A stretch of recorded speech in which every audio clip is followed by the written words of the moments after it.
बहुत समय पहले की बात है। रेगिस्तान के किनारे एक छोटा सा गांव बसा हुआ था। इस गांव में एक सीधा सादा कुम्हार रहता था, जिसका नाम गोपाल था।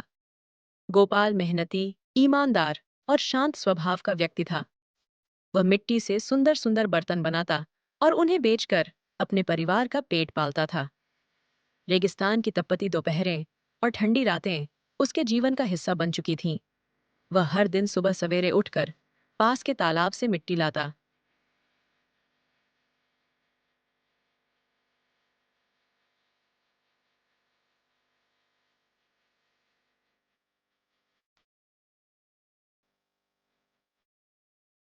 फिर अपने चाक पर बैठकर बर्तन बनाता। बर्तन बेचने से जो थोड़ा बहुत पैसा आता, उसी से वह गुजारा करता। एक दिन गोपाल मिट्टी की तलाश में रेगिस्तान के उस पार चला गया, जहां कभी कोई नहीं जाता था। वहां उसे एक बड़ी सी गुफा दिखी, जिसके ऊपर दो बड़े सींग जैसे पत्थर थे।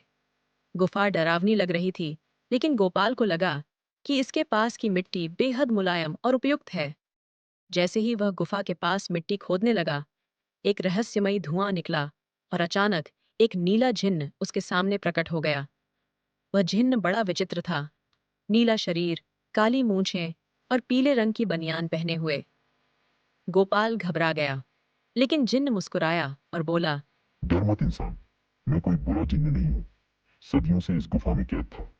तूने मुझे आजाद किया है, इसलिए अब मैं तेरा सेवक हूँ। बोल, क्या चाहता है? गोपाल ने कुछ सोचा और बोला। मुझे बस अच्छी मिट्टी चाहिए ताकि मैं अच्छे बर्तन बना सकूं। जिन्न ने तुरंत जमीन में हाथ मारा और वहां एक झरने जैसा मिट्टी का स्रोत फूट पड़ा। अब गोपाल के पास कभी मिट्टी की कमी नहीं रही। गोपाल ने अगली इच्छा जताई।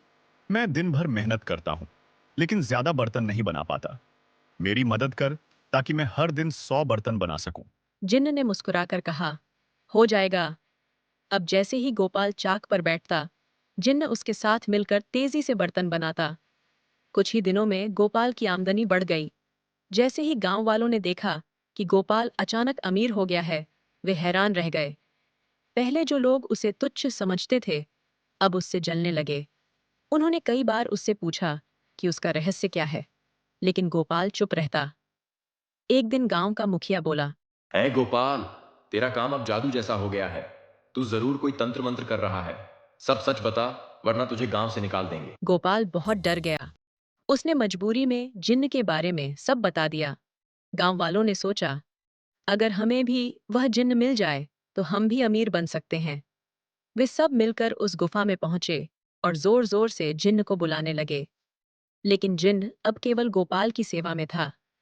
गांव वाले उसे देख भी न पाए। तब एक चालाक आदमी बोला। अगर हम गोपाल को डरा दें या उसे हटा दें, तो जिन्न हमारा हो जाएगा। लेकिन वे यह नहीं समझे कि जिन्न स्वामी भक्त था और केवल गोपाल के आदेश मानता था। गोपाल ने जिन्न से तीसरी और अंतिम इच्छा मांगी। मेरे गांव में सबकी मदद हो, कोई भूखा ना रहे, सबके पास काम हो। तू बड़ा नेक इंसान है गोपाल, तेरी यह इच्छा पूरी होगी।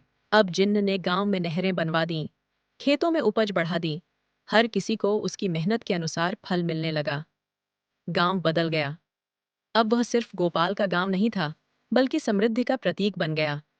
गांव के लोग अब शर्मिंदा थे। उन्होंने गोपाल से माफी मांगी और कहा, हमने तुम्हारी सादगी का मजाक उड़ाया, लेकिन तुमने सबका भला किया। किसी के पास ताकत हो तो उसका उपयोग दूसरों की भलाई के लिए करना चाहिए, न कि केवल अपने लिए। जिन्न भी मुस्कुराया और बोला। तेरी इच्छाएं अब पूरी हो चुकी हैं गोपाल। अब मैं लौट रहा हूँ अपनी दुनिया में। और वह धुएं में बदलकर गुफा में समा गया। ईमानदारी और मेहनत का फल अवश्य मिलता है। गोपाल ने अपनी मेहनत और सच्चाई से जीवन जिया और अंत में उसे एक अनमोल साथी मिला। लालच हमेशा विनाश का कारण बनता है। गांव वाले जब तक गोपाल के भले में शामिल नहीं हुए, तब तक उन्हें जिन्न की मदद नहीं मिली। सच्ची शक्ति वही है जो दूसरों के कल्याण में लगे।